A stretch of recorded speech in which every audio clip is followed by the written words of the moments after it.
welcome to the Happy Rant podcast. I am Ted Cluck, joined as always in studio by my good friends, my partners in radio, Barnabas Piper and Ron Martin. Boys, we are mere days away from the relaunch of a new website, a new Happy Rant website.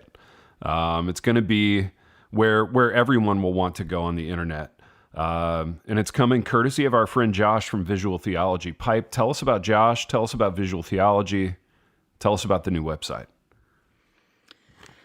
Well, Josh is a Virgo who likes long walks on the beach and his bourbon neat. And no, that's not what you were asking for. Although I enjoy it. I love the, knowing these things about Josh. If we're going to be in business with, I don't know what a Virgo is. I just know it's one of the signs. I couldn't tell you which months it is. And listeners, if you tell me which one it is, you're just telling on yourself. So, no, Josh Byers is the co-founder of Visual Theology. Now, current owner, runs the whole website. So, Visual Theology, we've been partnering with them for a few months now. Talked about their products, all their different resources. Listeners, you should go check them out. Visualtheology.church.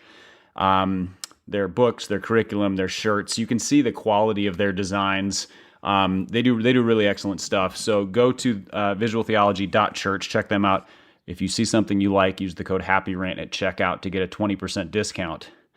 But as part of this partnership with Josh and he's listened to the show for a long time, gets what we do. We like his design. We love what he's doing with Visual Theology. We developed a conversation that turned into, hey, what if we started working with them or him on a new website and new designs for Happy Rant swag? So we haven't had that in a while. It's been a source of some frustration, and Josh swooped in at the right time and met us in our time of need. And so this week we are launching the happyrantpodcast.com. And you can find all of our episodes there. It'll be the home of the site, the home of the show itself, but also launching with a number of brand new products. And as of recording, we're still figuring out what some of those are. We are bandying about ideas. This is how good Josh is he can take an idea, turn it into a product very quickly. So t-shirts with catchphrases, a canvas bag that makes the New Yorker bags look like you're just slumming. They're just, the ones that we have are spectacular. Absolutely. I believe there's going to be a fanny pack option. Oh. So listeners, go to thehappyrantpodcast.com and check this stuff out. And then, but go to Visual Theology first, get your foundation, then go get the cool stuff. I love it. Well said, Pipe. That's going to be a huge day for not only the radio business, but just business in general. Just a huge day for commerce. I'm very excited and excited to see that new swag. Shout out Josh for putting all that together. So Piper, we're going to go a little traditional with this app. We got 3 topics based on 3 pieces of media that you dropped into our group chat. And I'm just going to work through them in order. Credit to our listeners for sharing all of those with me. I was aware of them, but to have them just handed to us, I'm always encouraged because it means our listeners really get us. Best listeners in radio, that felt hands good. down. Yes. Yeah, amazing group of listeners. So this first one, I don't know if this is like a screen grab from like Twitter or Instagram, but it's at Pastor Mark. So this is DRISKY Business content. From our good friend, Pastor Mark Driscoll. And it's a bit of a Yoda tweet. So I'm going to read this. I'm going to describe the picture. And then I want to hear you guys kind of break it down and compare it to, like, technique-wise, Yoda Man here on the program. And then I've got a couple of other follow-up questions on it. So this is at Pastor Mark. And there's an image of him.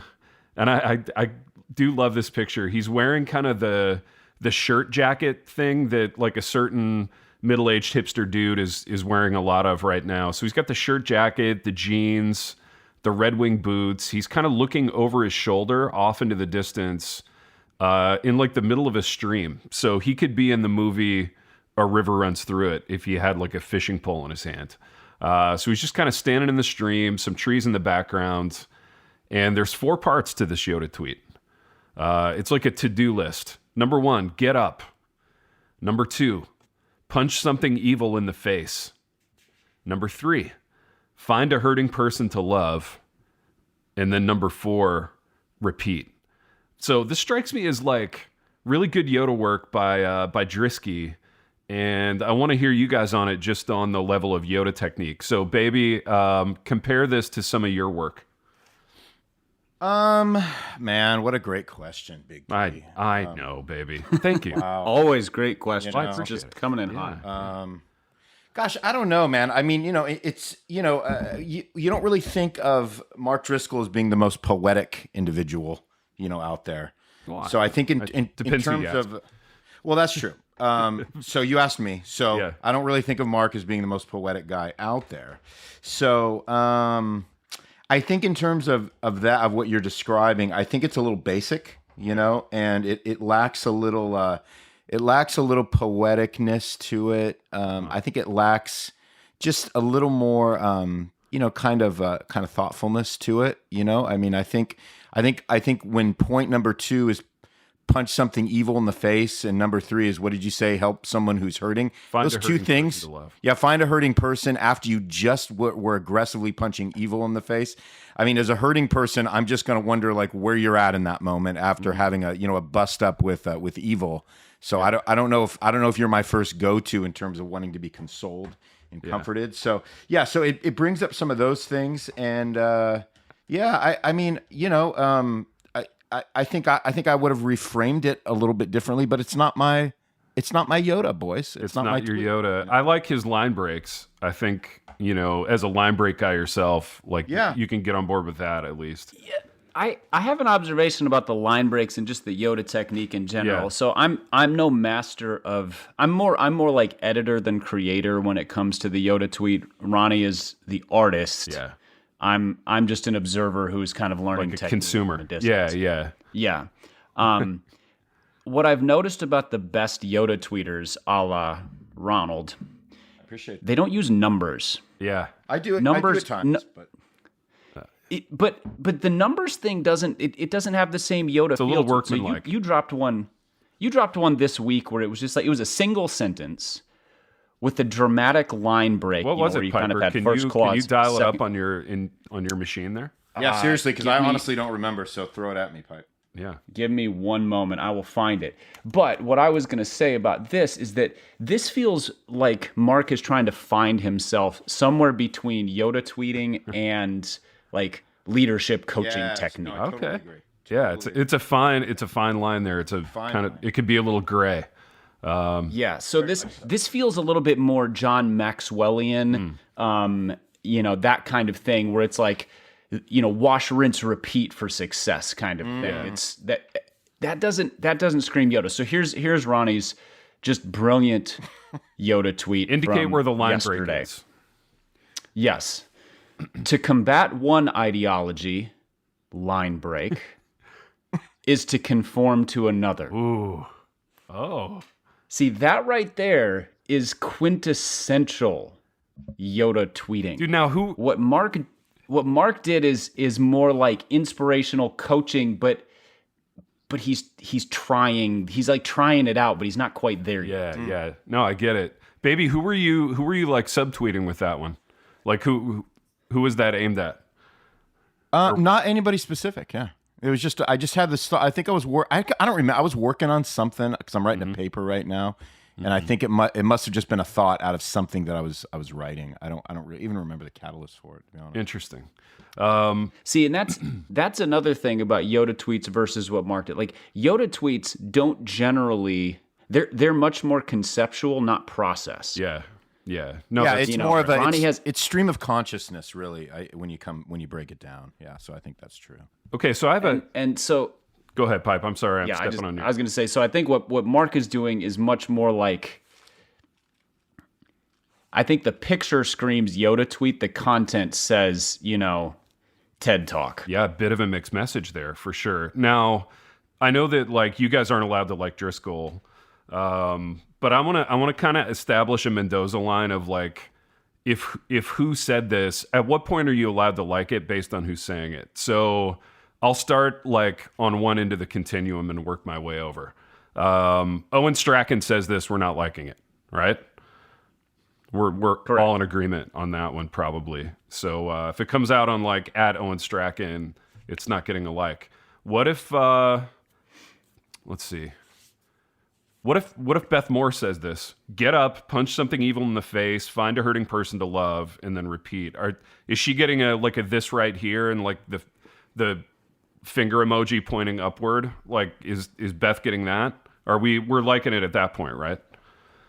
Yeah, I would say Beth would. Yeah, I would say given what people kind of know about Beth, which is that she's kind of funny but kind of fiery, and a lot of energy. Yeah, I think you would interpret her version of punching evil in the face differently than Driscoll punching evil in the face. Yeah, it would be Driscoll punching evil in the face might be like his executive pastor. So I'm not sure that's a little bit of an uneasy thing. Whereas like if Beth said it, you're like, oh, she's talking about punching like sexual abuse in the face. I think we can get behind that. Interesting. So okay. So Drisky says it, we hate it. Beth Moore says it, we love it. What if I got one more? What if at Jared C says it? It's a little like off-brand for him. Like, is he getting a DM going like, really at Jared C punching something evil in the face? Like this isn't who you are, or is he just getting like a this right here with a couple of clap emojis in between? I think. I don't know how Ronnie would respond because best friends are going to handle this differently. Sure. Maybe a phone call. I think he would get from somebody like me a response that says something like, "Okay, Owen Strachan." Okay. Like so it's like the equating him snarky to somebody response else. being like, "You don't sound like you." Yeah, equating him to somebody else. I like it. All right, I'm going to move on to the second piece of media that you shared, Piper. And this one is going to require some explanation from you because I have to be honest, I clicked it. I saw that it was a long article that I read the first two sentences of, and then I didn't read any more of it. So that's just full disclosure where I'm at with this deal. But it's a picture of a restaurant that's near and dear to me and Big R's heart, in that it's where we met up for the first time. It's the Cracker Barrel. So yeah, it's a picture of the Cracker Barrel, and the title is Cracker Barrel Christians versus elite evangelicals. So apparently that's kind of some kind of a square off or a contest or something that's happening. So Piper, explain this to me. Well, Do you like how I Piper's generally size? Big T. Yeah, big Well, size. Right when you ask I him, he goes, generally fall into the too long didn't read. I know. category I'm just thinking as well. that was the sigh of like, oh man, how do I explain this? And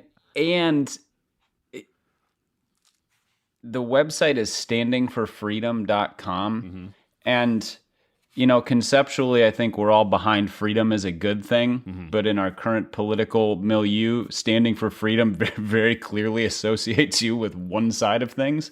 So I'm a little, that's where the sigh came from. Basically, this writer, William Wolfe, is drawing a distinction between like your upper crust elite evangelicals who he talks about the vegan miracle meat for $20 a pound versus Cracker Barrel. And he's sort of drawing this cultural distinction between the salt of the earth folks who are a little bit more simple and these elites who are fancier. And I'm not exactly sure what his whole point is, but he makes sort of political and theological points. The elites are more progressive. The other ones are more conservative. He obviously falls more conservative. The article really wasn't that. I mean, it was way too long and only mildly interesting. Yeah. What was fascinating was the way that people just jumped on the paradigm of Cracker Barrel versus Christian elite, which is why this resonated with me, because I was like, oh, I don't have to read it. I can take the concept, and it's funny. Yeah. So just pick, like, who couldn't you picture eating at Cracker Barrel is really the fun question. Oh, yeah, that's Like, good. That's good. Who's the Cracker Barrel, Christian leader versus the Miracle Meat? The Whole Foods. So they kind of compared it with who would eat at Cracker Barrel versus somebody who would shop at Whole Foods. Okay. Yeah. So I've always found in my just thought life and my philosophical life, it's really helpful to like equate people with restaurants. So I'm really glad somebody finally said it. Yeah, which means you're really well practiced at this. You're the right man for the job. Absolutely. So Do we have any thoughts on this just right off the top? Like who's eating at Cracker Barrel versus who is eating at Whole Foods, let's say? Well, let's take the two that we just discussed in terms of punching evil in the face. Yeah. What do you guys think about Mark Driscoll and Beth Moore? Who's eating where? Yeah, so that's interesting because I would actually say Drisky. Believe it, it's kind of a flip in my mind. I would say Drisky would be the guy that would go Whole Foods, and Beth Moore is the one that's like just pulling off the off ramp, en route, to driving into the city.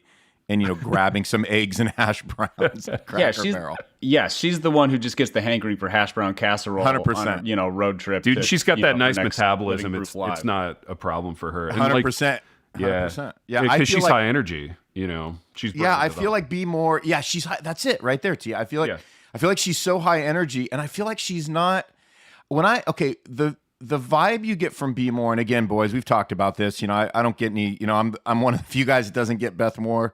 I don't get the Beth Moore, shout outs on Twitter. Not for lack of effort, though. Like you're working. Not for lack of effort. It just. And I hope she's listening this morning. I really. She probably is because everybody is. But I feel like I don't feel like Beth Moore is pretentious. So to me, I could see her stopping at Cracker Barrel, like ordering something, ordering the hash brown casserole on the way to Nashville, getting into Nashville and going, oh shoot, I forgot to grab a couple of things. Oh, there's a Whole Foods. Just dropping into Whole Foods, grabbing some things, spending $900,000 on a couple of small items, and then just like carrying on with her day, not thinking anything of it. Whereas I feel like Drisky could be the type that might be a little more calculated. Dude, that's a good word actually. So judging from Drisky's jawline, like he's spending some money on his diet. He's probably got a personal trainer at this point. Yeah. He's got him running to Whole Foods. He's taking hair, skin, and nail vitamins for sure. Yeah, dude, totally. So maybe he's avoiding Cracker Barrel as he drives along the highway, or his driver does. I'm trying to avoid it too, boys, but it's not because I think I'm above it. I'm trying to avoid it, right? Dude, let me for some of those reasons. Let me run a scenario by you, a Cracker Barrel scenario. So let's say you're on a trip, which is not a big leap. I mean, you're on a trip most of the time. So let's say you're on a trip, you swing off the highway, you pull into a little Cracker B, and Beth Moore is in there, like eating by herself, right? Yeah. Do you go up? Do you introduce yourself? Do you say, hey, do you do the kind of like fumbling, like I'm Ronnie Martin, I've written some books that you probably haven't heard of, I'm on a show that you probably never listened to? Like, do you do that? Do you do the whole, like, I'm in the business kind of thing? Or do you just do straight up fan, like I admire your work? Or do you do nothing? Like those are the three options. I really despise the first two. I never do fan stuff. Okay. I never do the, hey, look, we're kind of working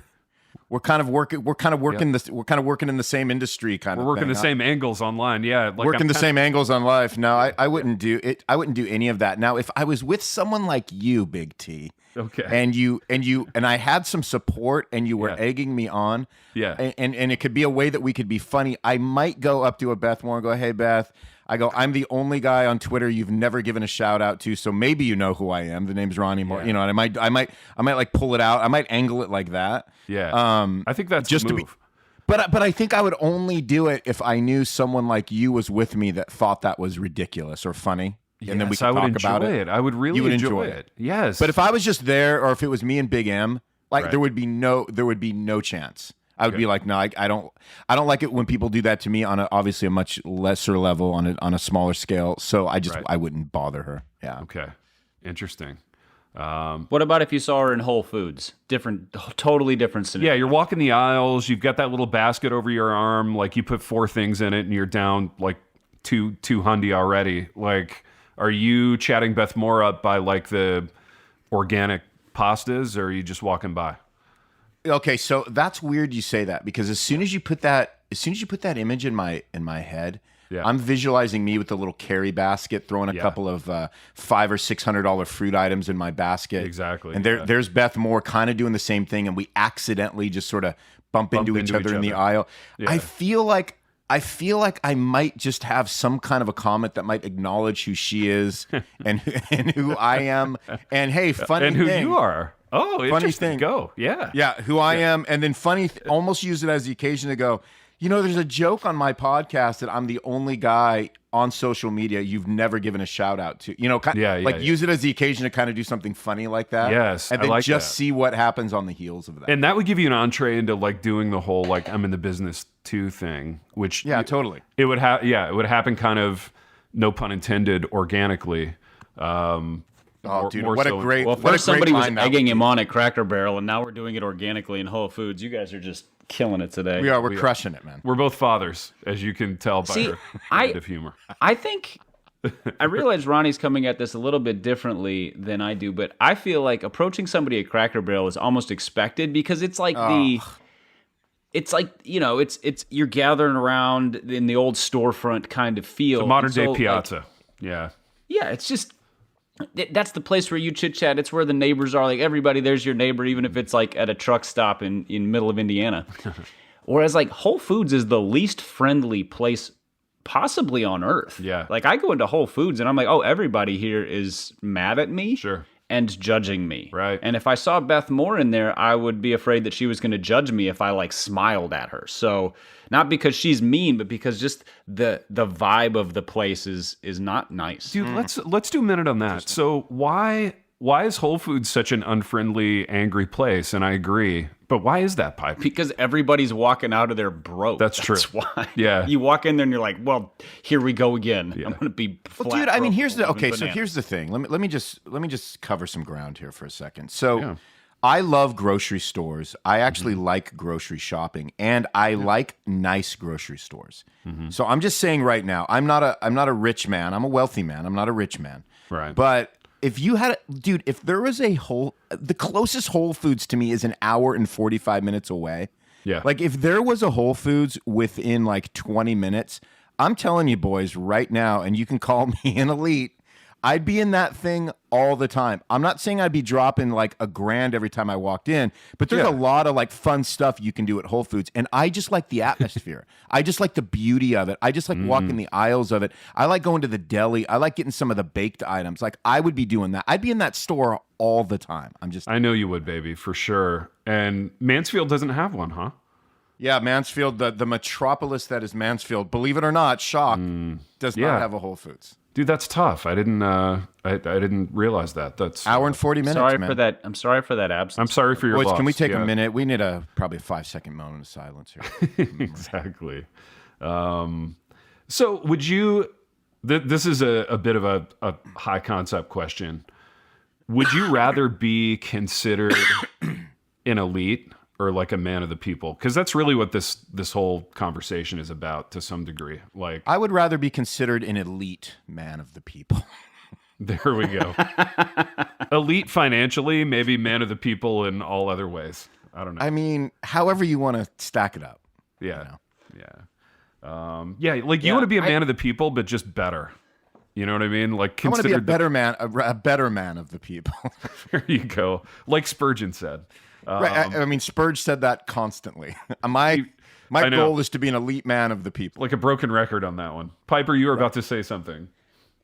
Well, I find the kind of false distinctions and polarization of, church and politics and everything to be pretty exhausting. But this is the one that pushed me over the edge because I feel like they're telling me I can only eat one kind of thing or another. Like I'm not allowed to like, Cracker Barrel biscuits and sushi.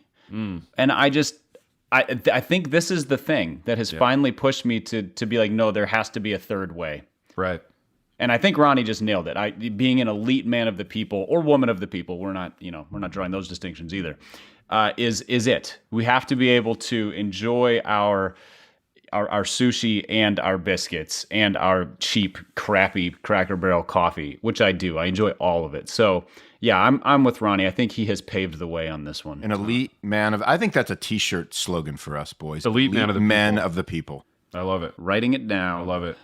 I would And also there's no like reason. Sorry, T. There's no reason to not. There's no reason to not enjoy. But like, Man, I love you know what I love about Cracker Bee, boys? I love that big fireplace they have when it's like you walk Isn't that in, nice, baby? and it's a roaring fire, and it feels cozy, and you're smelling the batter of the pancakes. Oh. And I even love walking through that store when they got all the knickknacks. Yes, the kitschy store. I is so love great. it so much, man. I mean, so we're talking about Whole Foods. I mean, I feel like I can't go into Cracker Barrel for anything less than like $800. You know what I mean? It's like I walk out of there like spending, half the paycheck. It's like why do we think Whole Foods is the thing that like taps out the bank account? I did see somebody in response to this article put up something that's like the entire menu of Cracker Barrel comes out to something like $890, which is about what you spend on one trip to Whole Foods. Right. So, I mean, it's just, what's the difference, right? I mean, it's the same. It's the same diff, man. I'm dropping cash at Cracker Bee and I'm dropping cash at Whole Foods. Either way, right? It's just a different experience. One is cozy and one makes me feel a little more accomplished in life. So why not have both? Boys, I'm just going for it here, but I would like to do business with both companies. 100%. I would love to be in a business relationship with both Whole Foods and the Cracker Barrel. So both of those companies, corporate, if you're listening, reach out. Let's make a deal. I would love. I don't want you paying for your veggie plate at Cracker Barrel anymore, baby. Okay, Agreed. I want that coming to you for free, as well as your like organic fake meat at Whole Foods. I don't want you paying for that either. So just think, man. And again, I mean, think of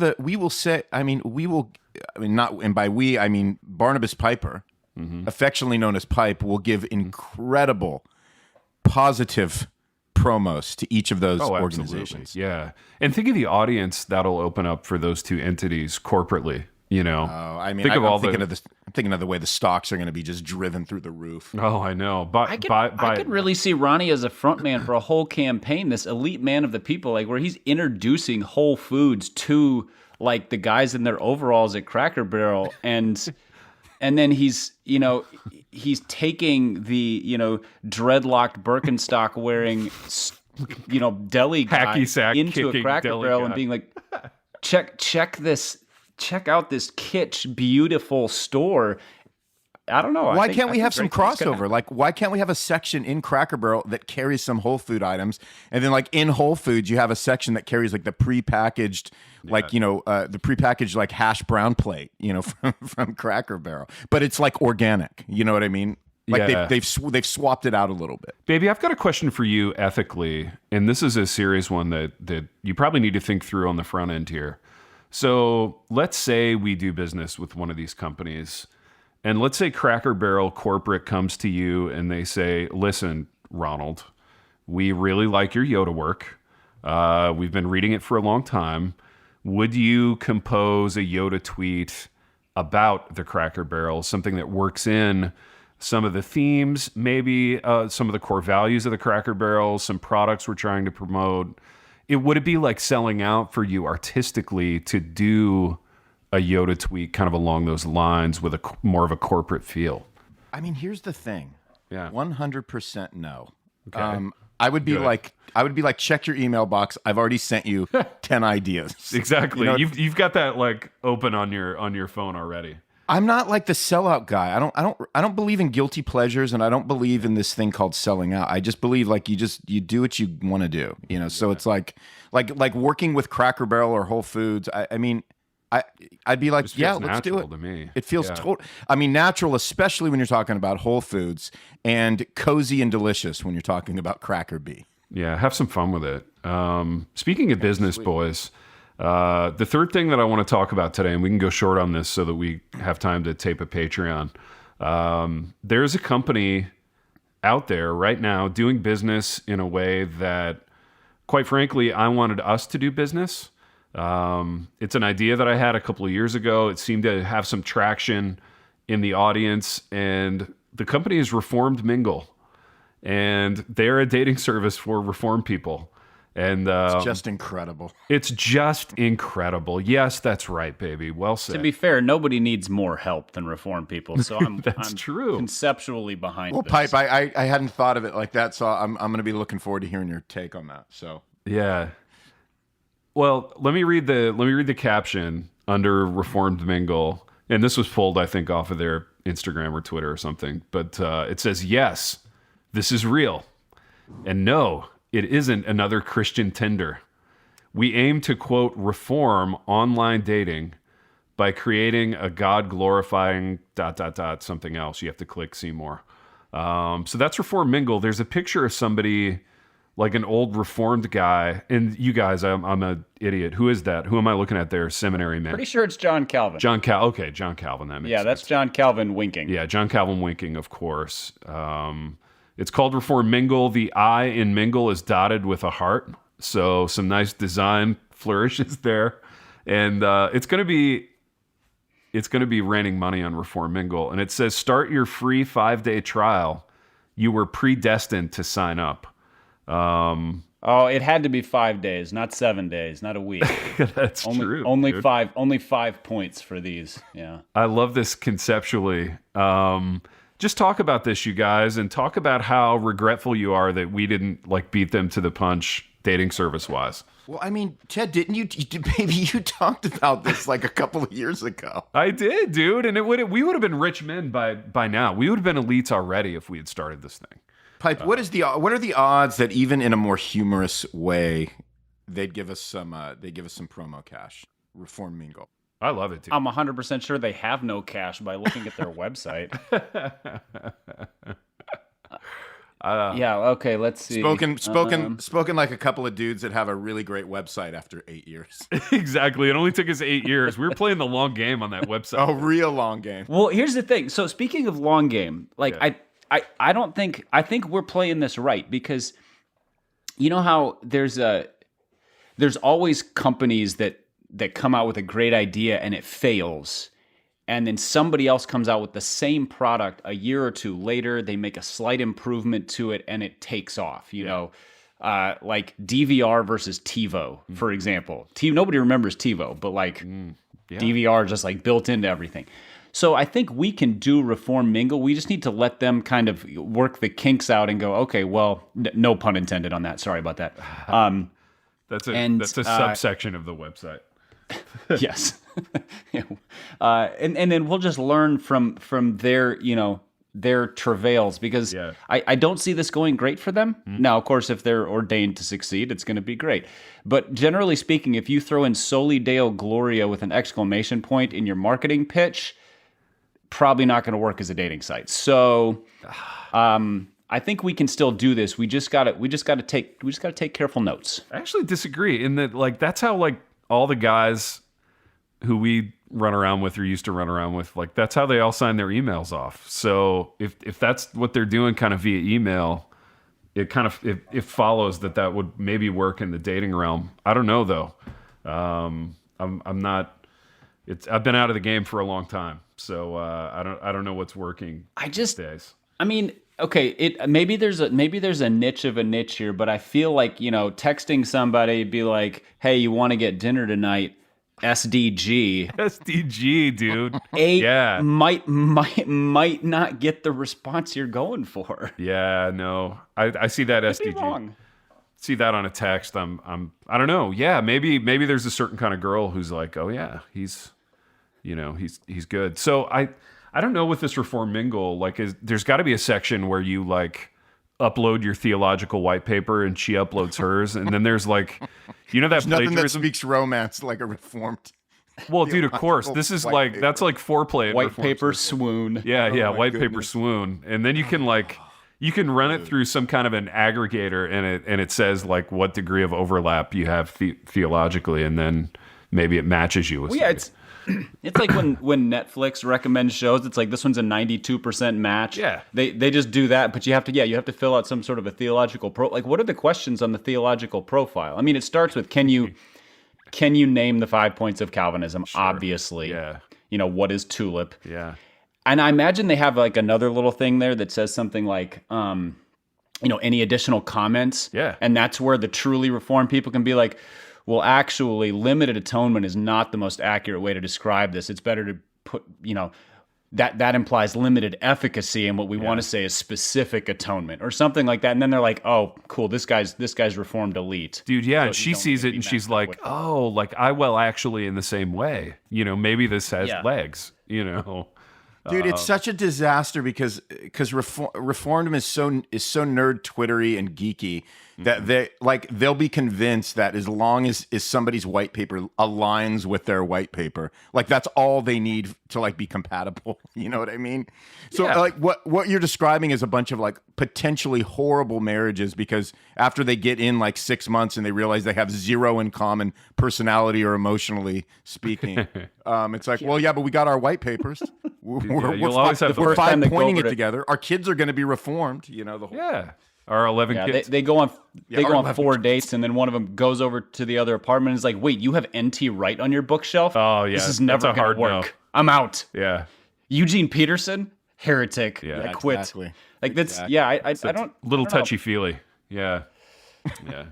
Well, that's for the kids on Reformed Mingle to work out, boys, not for us. Yeah, let's see. I'm just reading some of their. Okay, so this is their description of their chat feature. This is yes. Let's go. Say once a mutual crush is made.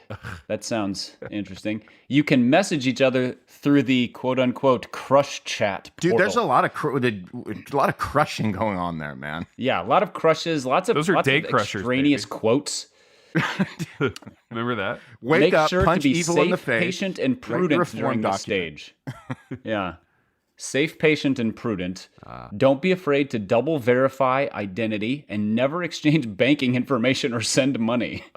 Interesting. That's just I love how just they good had to practical state wisdom. that. Yeah. I know.